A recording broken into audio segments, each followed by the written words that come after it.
Je vais aller très vite, c'est la course contre le temps. Les concepts sont pour moi à peu près acquis. Alors, attendez, je maîtrise mal la souris aussi, mon Dieu. Bien, alors je me situe dans le cadre de la théorie que j'ai développée avec d'autres théories anthropologiques du didactique. Et ce que je vais présenter, je présente comme des thèses parce que je n'ai pas le temps d'essayer de les justifier.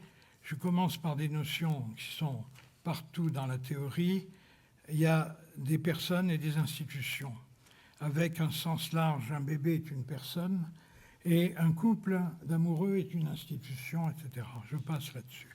Dans une institution, il y a des positions. Dans une classe, institution, il y a la position d'élève, la position de professeur, et puis d'autres positions selon qu'on veut prendre en compte telle ou telle chose. Dans une famille, il y a la position de père, même quand elle est inoccupée, etc.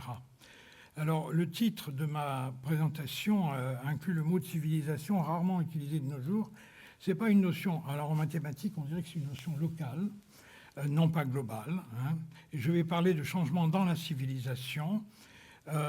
Quand on a des positions P et P' au sein d'institutions d'une même société ou pas, et un objet O qui existe pour ces positions, on dira que si les rapports de ces positions à cet objet sont analogues, en un sens que je ne précise pas, que ces positions relèvent d'une même civilisation, ou le contraire, qu'elles ne relèvent pas d'une même civilisation. On peut changer de civilisation au sein d'une même société, par exemple, si on passe d'un milieu social à un autre, d'une famille à une autre, etc. Alors, ce qui va être important ici, c'est simplement ceci. Il y a des changements civilisationnels larges dans une société qui font que des choses qui étaient hier normales, être galant avec les dames pour un monsieur, sont devenues discréditées.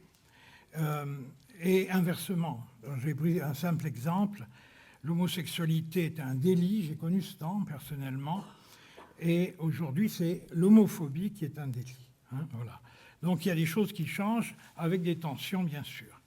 Deuxième notion qui était dans mon titre, celle de pacte scolaire. Le pacte scolaire, c'est le contrat au fond qui lie une société avec son école. Qu'est-ce qu'on attend de l'école? Qu'est-ce que la société attend de l'école? Eh bien, ce que je vais dire, c'est que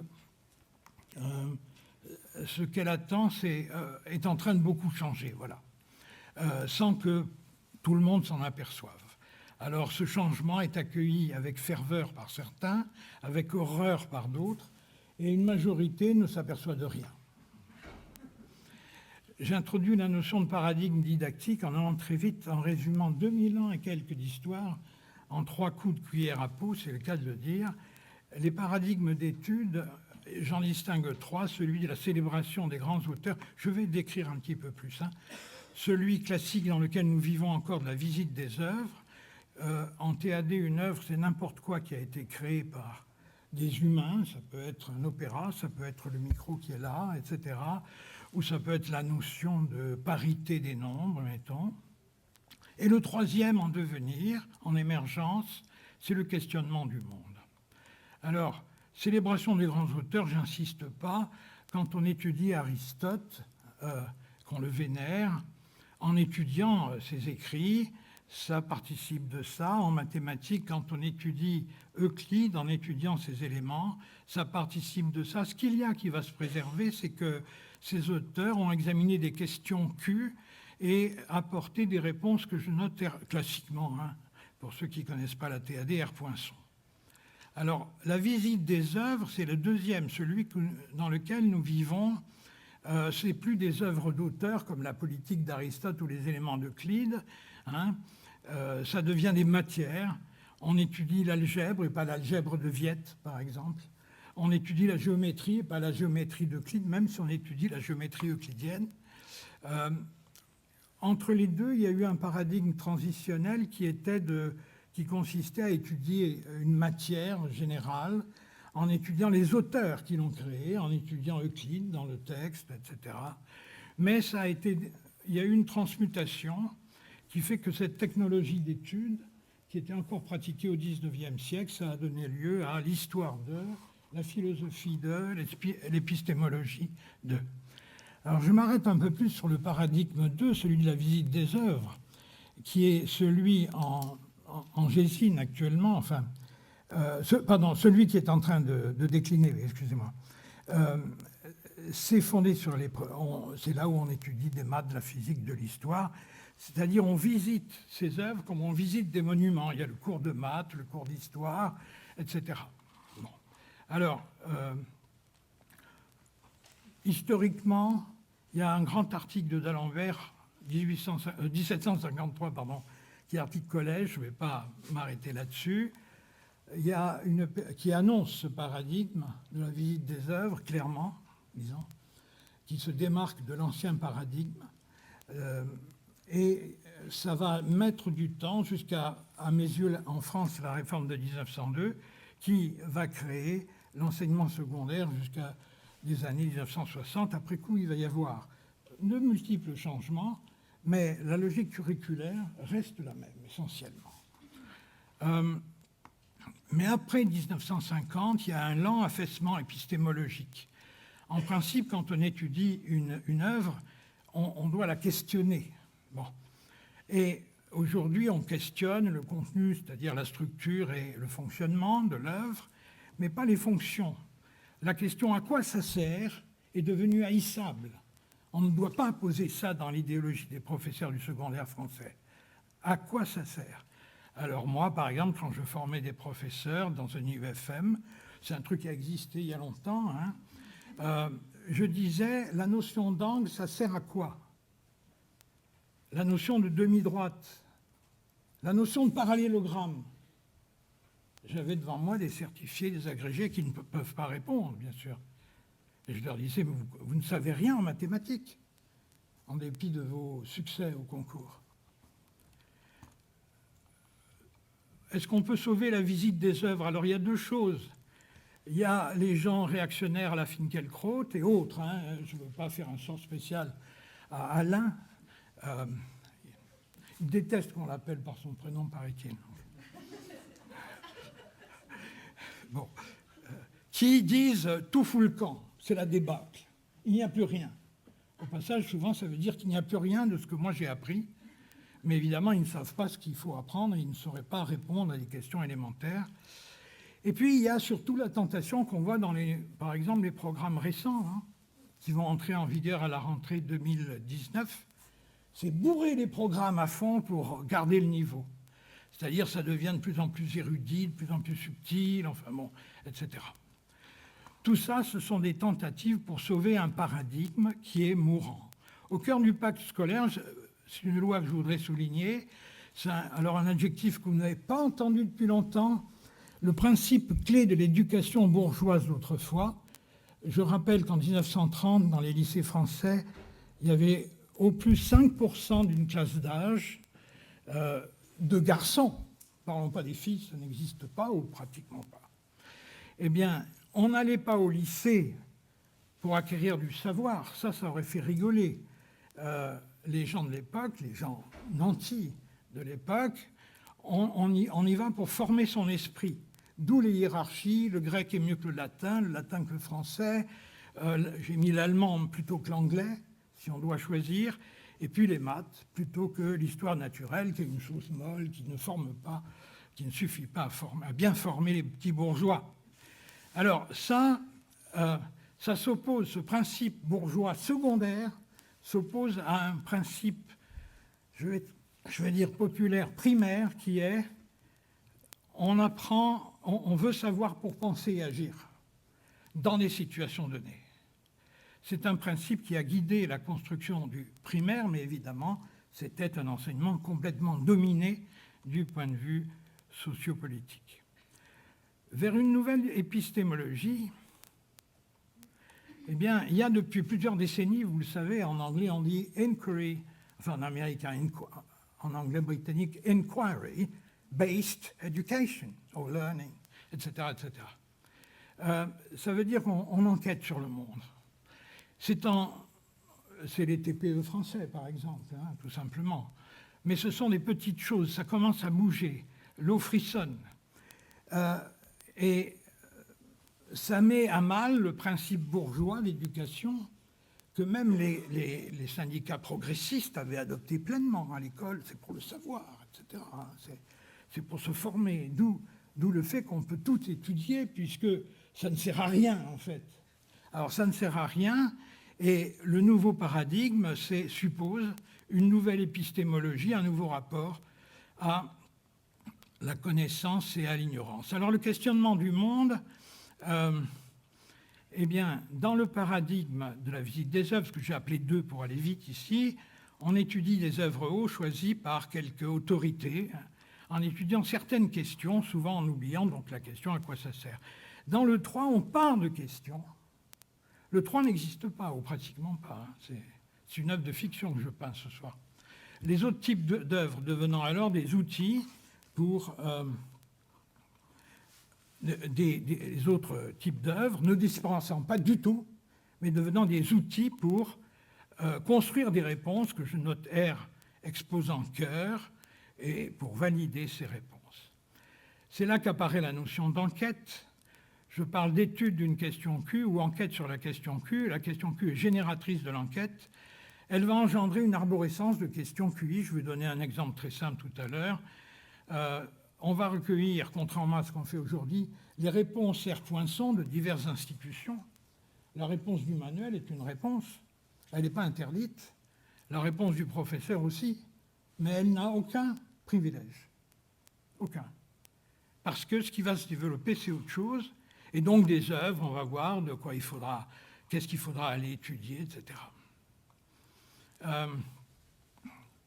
Bien sûr, ce qui s'est passé dans le paradigme 2, il y a une forme de paradigme 3, mais une forme archaïque, avec justement ce que j'évoquais, c'est-à-dire au départ, il y a étude de questions et fabrication de réponses R-Poinçon, et puis on oublie ça, on fabrique des transposés didactiques au tilde, comme vous voyez à l'écran, qui sont enseignés en oubliant largement questions et réponses, c'est-à-dire ce qui, dans le discours sur l'œuvre haute, pouvait être une réponse à une question, n'apparaît plus comme ça, puisque la réponse a été refoulée, oubliée, etc. Hein. D'où le fait, je vous signale, pour ceux qui ne savent pas, qu'il y a un siècle à peu près, dans un manuel de maths de collège, au chapitre le parallélogramme, où bien sûr la structure et le fonctionnement étaient le même qu'aujourd'hui, les diagonales se coupaient en leur milieu, etc., il y avait un truc, utilité du parallélogramme. C'est-à-dire à quoi ça sert? Pourquoi on s'intéresse à ça? Aujourd'hui, on n'a pas à s'intéresser à ça. On visite un musée, on ne sait pas à quoi servent les œuvres dans un musée, enfin. Alors, dans une équipe d'enquête, il y a la position d'enquêteur qui peut être occupée par des tout petits, peut-être pas petite section encore, bon.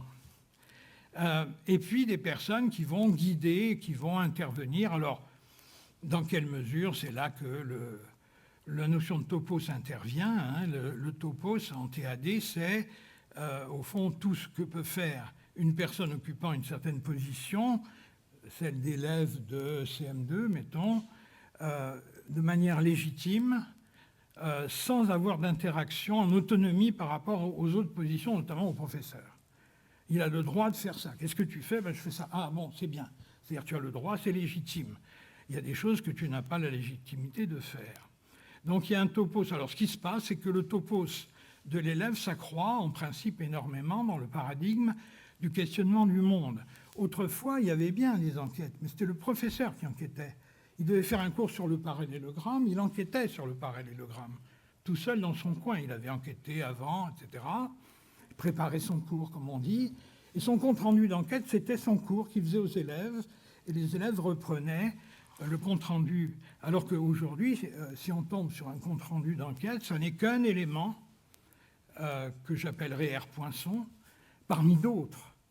Le travail qu'on va faire, évidemment, c'est de construire et de valider une réponse propre.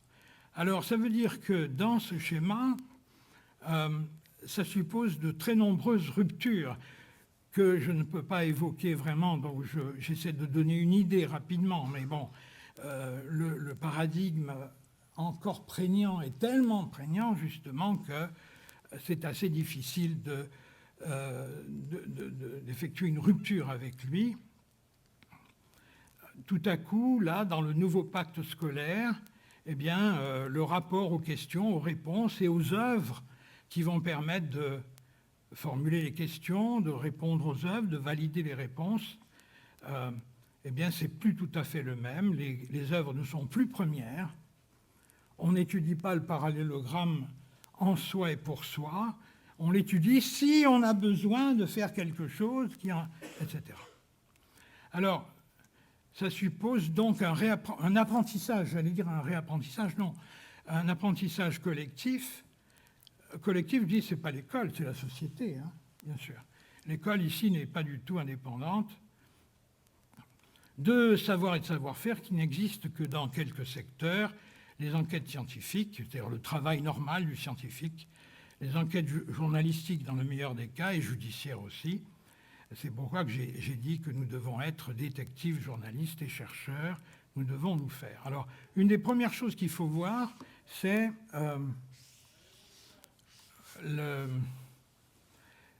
apprendre à questionner. Quelles questions se posent à moi?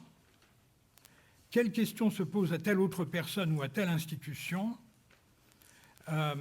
Sous des conditions données, quelle priorité adopter s'agissant d'enquêter sur ces questions?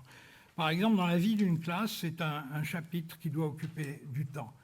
Qu'est-ce qu'on s'est posé comme question? Sur quoi on a enquêté? Quels résultats on a obtenus? Où on en est, etc. Lesquels donnent lieu à une enquête prolongée, approfondie, pour quelles raisons? La plupart des enquêtes, tout à l'heure, mon voisin me disait, qu'est-ce qui se passe? Qu'est-ce que c'est qu'une vedette américaine? Vous imaginez bien que si vous avez Google, vous tapez, on va vous dire tout de suite ce que c'est. Mais la plupart des idées d'enquête que nous avons, elles sont mornées, c'est-à-dire l'idée en vient puis ça s'arrête là. C'est comme les histoires d'amour dans le métro, enfin bon, etc. Non, j'ai lu des livres là-dessus, donc il paraît que c'est comme ça. Bon. Alors, le contraire, c'est justement de traquer et de ne pas utiliser des autorités introuvables en disant « il paraît que », il y a un chercheur qui a dit que, etc., etc. Le magistère Dixit d'autrefois, c'est un écho d'un monde qui allie la soumission politique, je n'ai pas le temps de peindre ce que ça veut dire, mais c'est très fort, et la censure épistémologique. On n'a pas le droit de penser par soi-même, en gros, pendant des siècles et des siècles. Hein. Voilà. À la place de ça, on va introduire les notions de médias et de milieux. Pour une question Q, un Q-média, c'est un système qui émet des messages sur Q. Le professeur peut être un média, le manuel aussi, mon papa aussi, mon oncle aussi, ma grande sœur aussi, etc. Et ça ne vaut rien de plus que comme médias émettant ces médias auxquels sans doute sont très soumis les enfants tout petits dont Michel Fayol nous parlait, n'est-ce pas? Ils reçoivent beaucoup de messages, je suppose, en dehors même de la classe, bien sûr. Un Q-milieu, c'est quelque chose, c'est Guy Brousseau qui a introduit la notion de milieu à didactique, c'est quelque chose qui réagit à une perturbation qu'on lui apporte d'une manière qu'on pense, parce qu'on n'est jamais sûr, indépendant de la question qu'on se pose en fabriquant cette perturbation.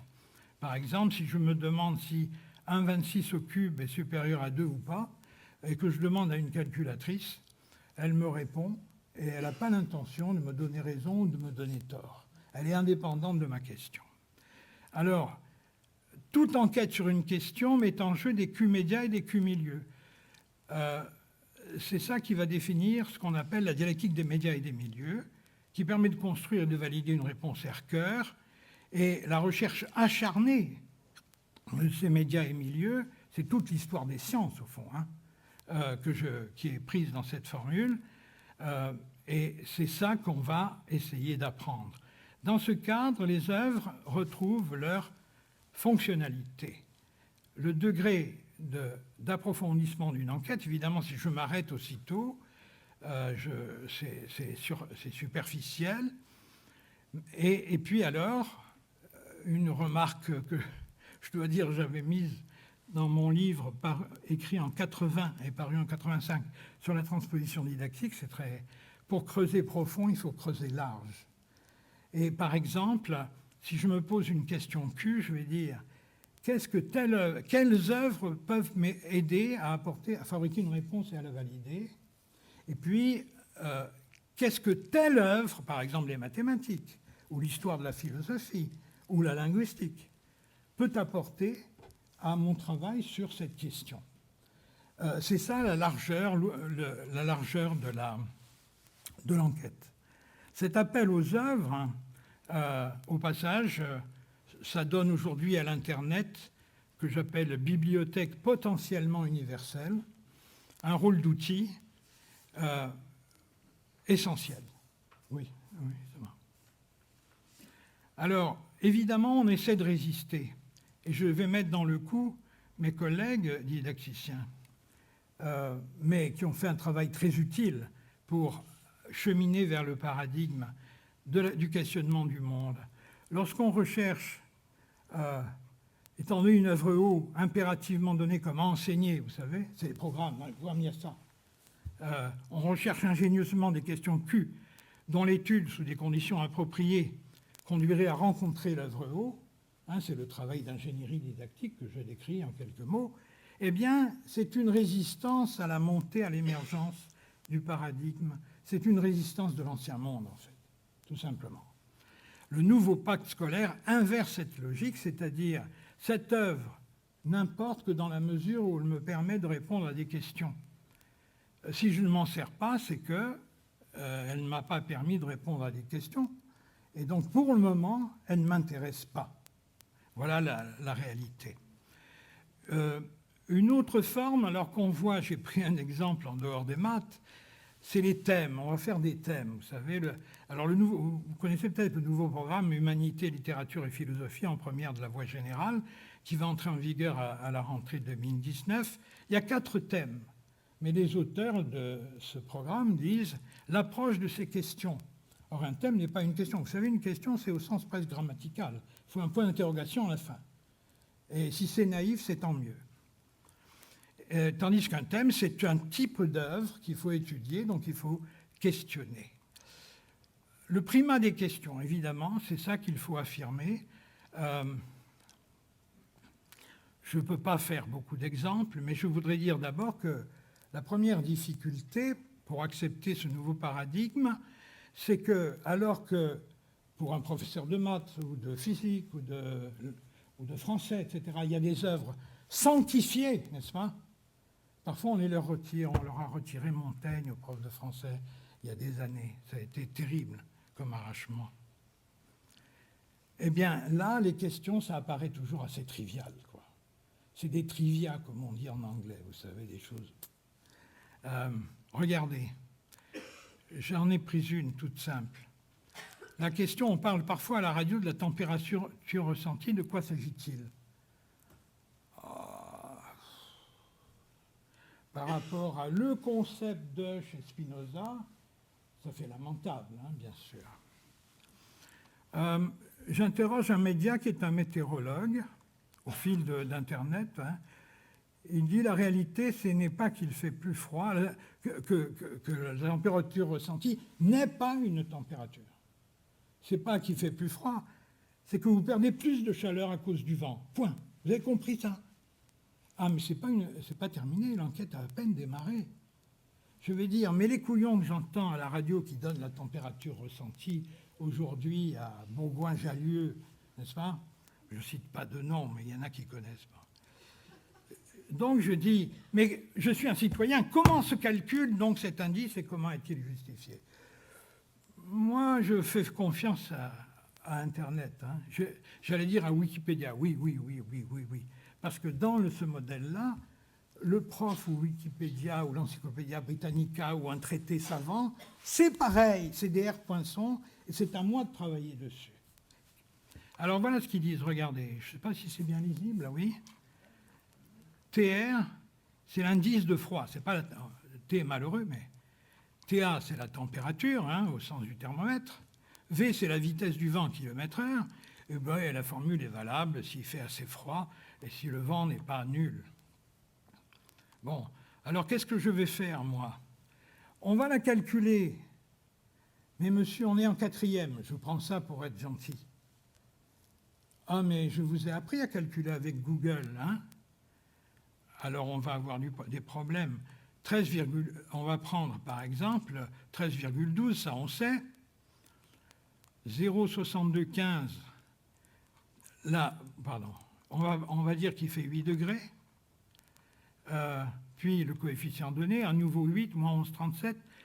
Voilà, il y a une difficulté, mais bon. V à la puissance 0,16. Vous savez ce que ça veut dire? Non? Eh bien, allons-y. C'est une boîte noire, on va la clarifier. Alors, Google est très gentil. Quand on lui parle gentiment, il comprend. Vous voyez, 60 ici, avec ce chapeau qui veut dire puissance 0,16. Est-ce qu'il va comprendre, Google? Oui, il comprend. Et un pas vide, il sort, c'est 2,3. 31, disons. 5 minutes, oui. Voilà. Alors, l'arborescence se déploie, elle continue. Si je regarde un petit peu plus, je tombe sur cette... oh là là, ça c'est très dur, ça c'est... Le prof de maths formaté dira, mais on peut faire ça qu'en première ou en terminale. Ah non, non, pas du tout. Pour le citoyen moderne, on peut faire ça, par exemple, déjà, dès qu'on peut le faire avaler par Google, qui le fait sans problème. Hein, il va donner un résultat. Et ensuite, il nous faudra comprendre ce que ça veut dire, ce business-là. Hein. Ben, c'est l'approfondissement de l'enquête. On avait des exposants décimaux. Comment ça se définit, comment on calcule ça, etc. Voilà. Alors, pour revenir à la humanité, littérature et philosophie, vous avez peut-être, si vous êtes un lecteur, même irrégulier, du Canard enchaîné, il s'était fait, c'est rare, hein, cet écho, il protestait, comme d'autres médias sur Internet, que la bibliographie indicative donnée par ces éminents érudits qui ont fait les programmes comportait des œuvres, au sens presque classique du terme, inconnues de professeurs agrégés de philo. Par exemple, le Métallogicon de Jean de Salisbury. Mais dans une optique de questionnement du monde, ça ne nous arrête absolument pas. C'est-à-dire qu'il faut arriver peut-être à un moment où on dit, vous savez, dans cette œuvre-là, il y a des choses intéressantes, peut-être. Ce n'est pas que c'est dans le programme, c'est dans la progression de l'enquête. Et on va alors rechercher le Métallogicon. Alors, le Canard se croit malin, j'aime beaucoup le Canard, mais là, il dit sur Amazon, on trouve un seul exemplaire du Métallogicon à 32,37 €. Mais non, tous les élèves ont le Métallogicon, tous. Il est sur Internet, c'est une bibliothèque universelle. Comment penser que le monde anglophone, étant donné l'importance de l'œuvre, ne l'est pas traduit en anglais, etc. Mais on l'a aussi en traduction française sur Internet, grâce aux Québécois, vous savez, à la bibliothèque de sciences humaines, etc. On l'a, et donc tous les élèves l'auront chez eux. Alors, on parle... Alors là, j'ai plus qu'une minute. Ce qui va se passer c'est que dans le vieux monde, on regarde ce qu'on sait. Dans le nouveau monde, on regarde ce qu'on va pouvoir apprendre, ce qu'on va devoir apprendre pour progresser. C'est l'attitude que j'ai appelée pro-cognitive. Et dans ce nouveau monde, il n'y a pas de fin. Votre enfant a fini ses études? Comment cela? Je ne comprends pas. Il n'y a pas de fin des études. Jusqu'au dernier souffle, il va étudier le monde. Hein? Voilà. Alors, j'avais insisté, bon, j'ai plus qu'une minute, mais sur le fait que le principe d'éducation bourgeoise, vous savez, la terrible conséquence que ça a, j'ai appris pour me former l'esprit. Mais le principe actif du latin, des maths, de ceci, a fait son office. Je peux tout oublier, et de fait, j'oublie tout. L'éducation bourgeoise, c'est un consentement à l'oubli des connaissances, à l'amnésie collective, sauf de quelques spécialistes qui continuent, eux, souvent pour gagner mal leur vie, comme vous savez. Bon.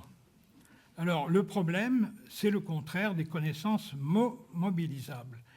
Je prends un exemple, j'en avais un second plus compliqué, un exemple très simple. vous avez entendu ce fait que... Ah, vous voyez, j'en ai plus. Bon, j'en ai plus de temps. Je vais m'arrêter là. Vous avez entendu dire qu'une femme meurt tous les 3 jours, sous les coups de son compagnon au sens large, mari, conjoint, ex-petit ami, etc. Comment on fait pour trouver ça? Il y a 365 jours par an dans une année non bissextile. On regarde les données que fournit l'INSEE, 130 femmes tuées. Enfin, c'est compliqué. Hein. Si on veut approfondir l'enquête, c'est très compliqué. Comment on sait s'il y a un procès ensuite qui va durer 5 ans pour prouver que le mari n'était pas coupable, par exemple. Mais enfin, ça fait 2,8. C'est pire que tous les 3 jours. Alors maintenant, je vous pose... J'avais prévu de donner la réponse, je n'ai plus le temps. Je vous pose la question. Et pour les hommes sexistes que vous êtes, c'est tous les combien qu'il en meurt un sous les coups de sa compagne? Je suis sûr que vous n'avez peut-être même jamais imaginé cette question, que vous ne l'êtes pas posée et qu'évidemment, vous n'avez pas cherché à savoir. Mais comme le temps me manque, vous ne le saurez pas ce soir. Merci beaucoup.